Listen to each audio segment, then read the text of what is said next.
এখন ভালো তৃণমূল খারাপ তৃণমূলের লড়াই চলছে, আলাদা ঘর পাবে কি পাবে না বলতে পারছি না। স্পিকার স্যার ভালো বলতে পারবেন অরিজিনাল তৃণমূল কারা। শুধুমাত্র টাইম পাস হচ্ছে আমাদেরকে নিয়ে। আর এই ভালো তৃণমূল খারাপ তৃণমূলের যে সমস্যার সমাধান হয়তো শুভেন্দুবাবুই করতে পারবেন, আমাদের রাজ্যের মুখ্যমন্ত্রী মহাশয় শুভেন্দু স্যার হয়তো করতে পারবেন, ওই জন্য তার কাছে গিয়েছিল। কিন্তু প্রতি উত্তর কি পেয়েছে কুণাল বাবুদের কাছ থেকে আমার মনে হয় জানা দরকার। থেকে আমরা তো এখনো ঘর পেলাম না। মিডিয়ায় বিশাল হইচই হচ্ছিল, নওশাদ সিদ্দিকীর জন্য ঘর বরাদ্দ হয়েছে।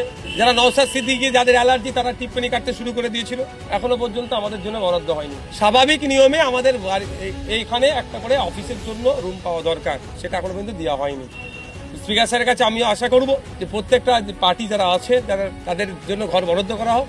যে অরূপ বিশ্বাসের জন্য মেসিকাণ্ডে সারা পৃথিবীতে আমাদের ভারতবর্ষের কলকাতার ওয়েস্ট বেঙ্গলের নাম মাথা হেঁটে হয়েছিল, সেটা কোনোভাবেই ছাড় পাই। শুধু তাই নয়, যে টিকিটের টাকাগুলো রিফান্ড কিভাবে হবে তার কাছ থেকে ব্যবস্থা করা হবে।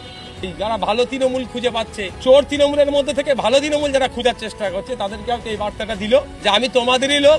এটা খুব একটা অন্যায় কাজ। অন্যায় কাজ হচ্ছে, আমি বলবো অভিষেক বাবুকে যারা ইট ছুড়লো বারাইপুরে তাদেরকে গ্রেফতার করেন, এটা অন্যায় কাজ আমার নজরে।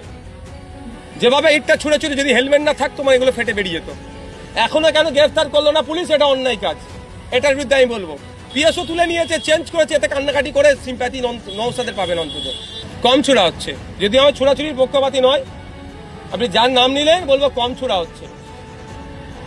পশ্চিমবাংলার রাজনীতিকে বিগত 5-7 বছর 10 বছরে যারা কুলসিত করেছে, তার মধ্যে একজন হচ্ছে উদয়ন বাবু, যে নোংরামি করেছে।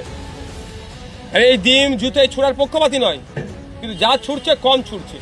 ক্ষমতায় যখন ছিল মানুষকে মানুষ ভাবতো না। এই উদয়ন গৌর বাবুর এলাকাতে তার সিকিউরিটি গার্ড একটা গাড়ি রেখেছিল একজনের দোকানের সামনে প্রতিবাদ করার জন্য, যে দোকানের গাড়িটা দোকানের সামনে থেকে সরিয়ে গিয়ে এই ধোঁয়া পরিষ্কার করছিল। প্রতিবাদ করার জন্য তাদেরকে তুলে নিয়ে গিয়ে এমন মার মেরেছিল, মারা গিয়েছিল। সেই কেসটাকে টোটাল ধামাচাপা দিয়েছিল ওই উদয়ন বাবুর নেতৃত্ব হয়েছিল। পাপ করেছে, পাপের এখন প্রায়শ্চিত্ত ডিম ছুড়ে হবে না, আইনের মাধ্যমে হবে। দেওয়ার আগে বিজেপিকে মিস কল দিয়েছে। আমার তো মনে হয় গ্রিন সিগন্যাল পাওয়ার পরই থানায় গিয়েছে, কারণ 3-3বার সিআইডির কাছ থেকে ডাক আসলেও তিনি হাজিরি দেননি। পরবর্তীতে দেখলাম কি হঠাৎ করে তৃণমূল কংগ্রেসের অ্যাকাউন্টকে ফ্রিজ করতে হবে, একটা চিঠি করে দিলেন। তবে চিঠির বৈধতা কত আছে না আছে পার্টির অভ্যন্তরীণ ব্যাপার। তারপরে কি দেখলাম তিনি পৌঁছালেন। হাতে এইটা বার্তা দিল কেন্দ্রীয় বিজেপি দলকে, যারা ভালো বিজেপি যারা ভালো তৃণমূল খুঁজে পাচ্ছে, চোর তৃণমূলের মধ্যে থেকে ভালো তৃণমূল যারা খোঁজার চেষ্টা করছে, তাদেরকে হয়তো এই বার্তাটা দিল যে আমি তোমাদেরই লোক। যেভাবে এই এনসিপিআই পার্টি তোমাদেরই লোক বকলমে গিয়ে তাদের ছাতার নিচে মাথা দিয়েছে, আমরাও যাব বা উনি যাবেন। অন্তত আমি যাচ্ছি হাজিরা দিতে, আমাকে ডিস্টার্ব করা হয়। যে অরূপ বিশ্বাসের জন্য মেসিকাণ্ডে সারা পৃথিবীতে আমাদের ভারতবর্ষের কলকাতার ওয়েস্ট বেঙ্গলের নাম মাথা হেঁটে হয়েছিল, সেটা কোনোভাবেই ছাড় পাই। শুধু তাই নয়, যে টিকিটের টাকাগুলো রিফান্ড কিভাবে হবে তার কাছ থেকে ব্যবস্থা করা হবে। আজকে কুণাল ঘোষ, তপনদেব চট্টোপাধ্যায় তারা আজকে মুখ্যমন্ত্রীর সঙ্গে দেখা করলেন, বললেন যে তাদের আলাদা করার ব্যবস্থা করতে হবে, আলাদা ব্যবস্থা করতে হবে। এখন ভালো তৃণমূল খারাপ তৃণমূলের লড়াই চলছে, আলাদা ঘর পাবে কি পাবে না বলতে পারছি না।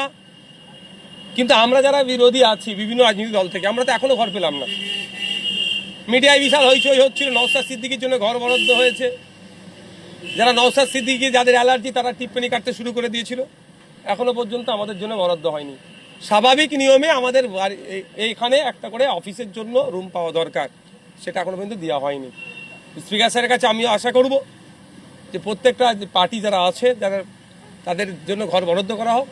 আর এই ভালো তৃণমূল খারাপ তৃণমূলের যে সমস্যার সমাধান হয়তো শুভেন্দুবাবুই করতে পারবেন, আমাদের রাজ্যের মুখ্যমন্ত্রী মহাশয় শুভেন্দু স্যার হয়তো করতে পারবেন, ওই জন্য তার কাছে গিয়েছিল। কিন্তু প্রতি উত্তর কি পেয়েছে কুণাল বাবুদের কাছ থেকে আমার মনে হয় জানা দরকার। আচ্ছা, তৃণমূলটা কারা বলুন তো? ঋতব্রত বন্দ্যোপাধ্যায়রা কোন তৃণমূল, আর কুণাল ঘোষরা শোভনদেব চট্টোপাধ্যায়রাই বা কোন তৃণমূল?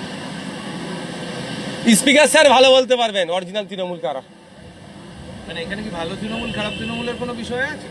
অরিজিনাল তৃণমূল কারা, আপনি যে জায়গায় ধোঁয়াশার মধ্যে আছেন আমিও আছি। কারণ যে তৃণমূলের প্রতিষ্ঠাতা মমতা ব্যানার্জি, তাকে এড়িয়ে বিরোধী দলনেতা নির্বাচন হচ্ছে সেই রাজ্য থেকে কেন্দ্র পর্যন্ত, এক নম্বর। দ্বিতীয় কথা হচ্ছে অ্যাকাউন্ট ফ্রিজ করার জন্য চিঠি দেওয়া হচ্ছে। আবার শুনছি নাকি তাকে মানে তার রাইট নাই এই চিঠি লেটার করার, তার আগে তাকে রিভক করেছে। তখন এই যখন ধোঁয়াশার মধ্যে আছে, আমার মনে হয় পশ্চিমবাংলার ক্ষেত্রে মাননীয় স্পিকার স্যার বলতে পারবেন আসল তৃণমূল কারা। মমতা বন্দ্যোপাধ্যায় এটা রায় করিয়েছিল, সেই হাইকোর্টে সেই রায়ে বলা হচ্ছে স্পিকার যাকে বিরোধী দলনেতা সেটাই দেখুন আজকে একটা অর্ডার এসছে, অর্ডারের ভিত্তিতে আপনি এটা আমরাও জানতে পারছি, কিন্তু এটা দেখুন এটা এই যে জুডিশিয়াল প্রসেসটা কিন্তু সম্পূর্ণ হয়নি। আগামী দিনে কী হবে দেখতে হবে, কোন বেসিসে দিয়েছেন না দিয়েছেন সেগুলো তো একটা প্রসঙ্গ আছে। আর আমার মনে হয় আজ থেকে যদি সেশন শুরু হচ্ছে, অষ্টদশ বিধানসভার প্রথম সেশন, সেই জন্য হয়তো এইগুলো ইন্টেরিয়াম অর্ডারটা হয়তো এসেছে। মধ্যপ্রদেশে এবার অভিষেক বন্দ্যোপাধ্যায়ের যে মামলা, সেই মামলার গ্রেফতারি করোনা কৈলাস বিজয়বাবুর ছেলে, তিনি একটি মন্তব্য করেছিলেন সেই মামলা করেছে, গ্রেফতারি করোনা হয় 2021 সালে মানহানি মামলা। যখন ক্ষমতায় ছিল দলের সেকেন্ড ইন কমান্ড, অনেক বিষয় তারা এড়িয়ে যেতেন বা সে অবধি এসে পৌঁছাতে পারতেন। এখন সেগুলোকে নতুন করে রিওপেন করা হচ্ছে। তবে এটা কতটা সাস্টেনেবল হবে আমি ভরসা করতে পারছি না, কারণ অলরেডি ইডি, সিবিআই, কেন্দ্রীয় এজেন্সি যে তদন্তগুলো করেছে, এক একটা তদন্তে প্রায় 60%, 70%, 80% মধ্যে অ্যাচিভ হয়ে গেছে। আর 20% অ্যাচিভ করতে পারলেই সে তদন্ত প্রক্রিয়া শেষ হবে, ইডি বা সেন্ট্রাল এজেন্সির সাকসেস রেটটা একটু হলেও বাড়বে। সেগুলো বাদ দিয়ে কে কোথা ফার্জি সই করেছে তাই নিয়ে টানাটানি হচ্ছে, মধ্যপ্রদেশে কোথা মানহানি কেস আছে সেই নিয়ে হয়েই হচ্ছে, এই নিয়ে আমাদেরকে মাতিয়ে রাখা হচ্ছে। আমার তো মনে হয় কোনো না কোনো জায়গাতে ওই সেই দিদিমণির অমূল্যবাণী যে আরএসএস ভালো, বিজেপি খারাপ, অটলজি ভালো, অমিত শাহজি খারাপ, মোদি ভালো, অমিত শাহ খারাপ, এই যে ম্যানেজের জায়গা থেকে ওই পরিবার নিজেকে সেভ করে রেখে দেবে। শুধুমাত্র টাইম পাস হচ্ছে আমাদেরকে নিয়ে। মমতা বন্দ্যোপাধ্যায়ের আত্মীয়ার বাড়িতে সেখানে সিআইডি গেল, কোন কেসের পারপাসে গিয়েছে? ডিজে বাজানোর যে অভিযোগ ছিল, ডিজে বাজানোর বলে অভিষেক বন্দ্যোপাধ্যায়ের যে মন্তব্য, সেই মন্তব্যের যে পরিপ্রেক্ষিতে গেছে, তার কারণ মমতা বন্দ্যোপাধ্যায়ের বোনের মেয়ে, তিনি Abhishek Bandyopadhyay social media handle করে, তার বাড়িতে গেছে। দেখুন যাচ্ছে সিবিআই, এই সিআইডি যাচ্ছে, ফলটা কত দূর হবে বোঝা মুশকিল। ধমকানো চমকানোর জন্য হয়তো যেতে পারে, বা আমাদের মতো বাইরে যারা সাধারণ মানুষজন আছে পাবলিককে মাতিয়ে রাখার জন্য যেতে পারে। এন্ড অফ দ্য ডে কি ফলাফল হচ্ছে সেটা আমরা দেখতে চাই। নতুন দল যে সিপিআই, তাদের কি অবস্থান হবে? এই সাংসদরা যেভাবে বেরিয়ে গিয়ে একটা দল করে, তাদের কি আগামী দিনে কি অবস্থান হবে? সেকেন্ড লার্জেস্ট অপোজিশন পার্টি হয়ে দাঁড়াবে, আর কি হবে। না আছে তাদের পার্টির সদস্য, বলতে পারছি না কজন সদস্য আছে, না কাউন্সিলর আছে, না পঞ্চায়েতের মেম্বার আছে, না জেলা পরিষদের, সব বাদে ডাইরেক্ট এমপি। আবার তাদেরকে কষ্ট করতে হলো না, হায়ার করে পেয়ে গেল। এটা কি হচ্ছে বাংলার মানুষ ও রাজ্যের মানুষ দেখছে। এটা গণতন্ত্রের জন্য স্বাস্থ্যকর দিন নয়, এটা গণতন্ত্রের জন্য অস্বাস্থ্যকর।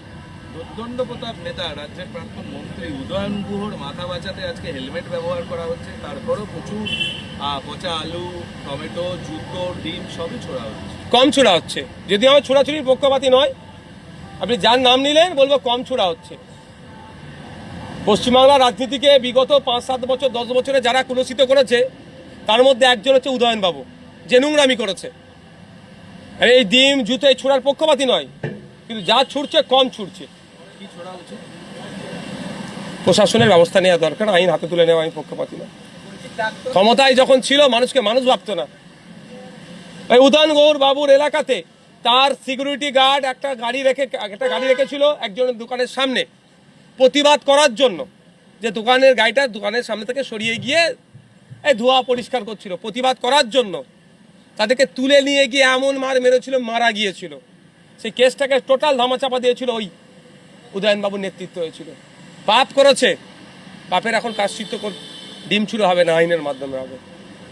মুখ্যমন্ত্রী সিকিউরিটি তুলে নেওয়া হয়েছে, পুরানো সিকিউরিটি তুলে নেওয়া হয়েছে, গতকাল সকালে হঠাৎ করে না দিয়েই এমনটাই অভিযোগ, এবং তারপরে তাকে নতুন যে নিরাপত্তা চুক্তি দেওয়া হয়েছিল মমতা বন্দ্যোপাধ্যায়, তিনি সেইটাকে দেখুন ওয়েস্ট বেঙ্গল পুলিশের পিএসও কতদিন থাকতে পারবে এই রুলস আমার জানা নাই। আমি সেন্ট্রাল ফোর্স আছে, কোর্টের মাধ্যমে আমি পেয়েছি, আমারও পিএসও চেঞ্জ হয়, পিএসও 1-2 মাঝে মধ্যেই চেঞ্জ হয়, সেটা ম্যাক্সিমাম 6 মাস সেন্ট্রাল আর্ম ফোর্সের মধ্যে সিআইএসএফ এর পিএসও চেঞ্জ করে দেয়। আর মানে শুনছি 20 বছর আছে কারো কাছে 10 বছর আছে, কারো কাছে 15 বছর আছে পিএসও। এটা হয় কি, এটা থাকলে আমার মনে হয় এই নিয়মটাকে বদলানো দরকার। এটা কি হয়, প্রত্যেকটি আর পিওসোর মধ্যে একটা পারিবারিক সম্পর্ক গড়ে উঠে যায়। অনেকে দেখা গেছে গত 17তম বিধানসভাতে এই অভিযোগ ছিল একজন বিধায়কের পিওসের বিরুদ্ধে, তিনি তোলাবাজি করছেন বিধায়কের হয়ে। কারণ বেশি দিন থাকলে এই সম্পর্কটা গড়ে ওঠে, ব্যাগ ধরিয়ে দেবে পিওসের হাতে, ছাতা ধরিয়ে দেবে, ছবি তুলাবে। কিন্তু আমার পিওসো ছবি তোলার কাজের জন্য দেওয়া হয়নি, আমাকে ব্যাগ ধরানোর কাজের জন্য দেওয়া হয়নি, আমাকে দেওয়া হচ্ছে আমার প্রোটেকশনের জন্য। আর দীর্ঘদিন থাকলে কি হলো বন্ধু, ক্লোজ হয়ে যাচ্ছে, সব কাজ করিয়ে নিচ্ছে, ইল্লিগাল কাজও হয়ে যায়। আমি আবারও রিপিট করছি, ওয়েস্ট বেঙ্গল পুলিশের ক্ষেত্রে এই নিয়ম যদি না থাকে আনা দরকার। এটা খুব একটা অন্যায় কাজ। অন্যায় কাজ হচ্ছে, আমি বলবো অভিষেক বাবুকে যারা ইট ছুড়লো বারাইপুরে তাদেরকে গ্রেফতার করেন, এটা অন্যায় কাজ আমার নজরে। যেভাবে ইটটা ছুঁড়ে ছুঁড়ে যদি হেলমেট না থাকতো মানে এগুলো ফেটে বেরিয়ে যেত। এখনো কেন গ্রেফতার করলো না পুলিশ, এটা অন্যায় কাজ। এটার বিরুদ্ধে আমি বলবো, পিএসও তুলে নিয়েছে, চেঞ্জ করেছে, এতে কান্নাকাটি করে সিম্প্যাথি নৌসাদের পাবেন অন্তত।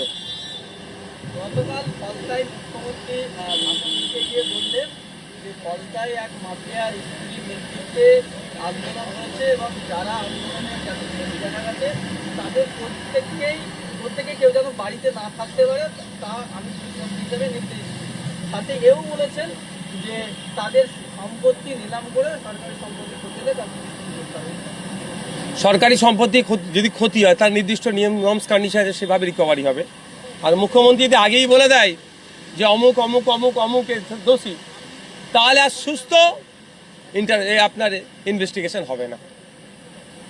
যেভাবে মমতা ব্যানার্জি বলে দিত প্রেগনেন্ট আছে, ও প্রেগনেন্ট, ওরে হ্যান ত্যান করে দিত, আগেই সব ইনভেস্টিগেশনটাকে শেষ করে দিত, এটাও সেক্ষেত্রে হবে।